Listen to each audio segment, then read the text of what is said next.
Hey guys, on Wednesday I programmed the hip hinge drill to illustrate the loss of lumbar curve when you're doing an actual hinge, kettlebell swing, deadlift, power clean, all those movements, right? And how to point out weaknesses in the core or tight hamstrings or modifications. So 3 points of contact in the hip hinge. So you can see my illustration of the gentleman holding on to the PVC pipe. I notice how his head and back are in line, a slight bend in the knee, but essentially he's bending over at the hip, everything's staying in line, and the PVC stays in contact. Image B, without the circle around it, is circling around the lumbar curve, and when somebody bends over with tight hamstrings, in order to get low, this gap itself fills up, and the PVC is now making contact with this gap right here. So the issue with that is those little facet joints shouldn't move like that under load.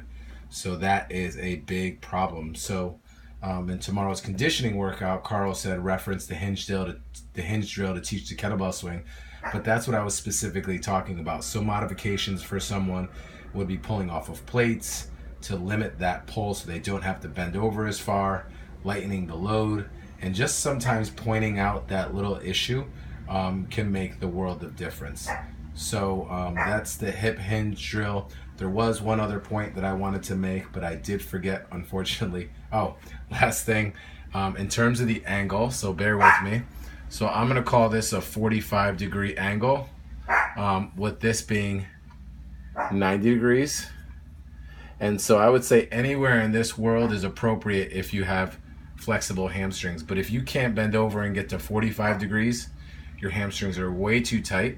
So that's any of this region up here. No bueno, you shouldn't be pulling weight off the ground.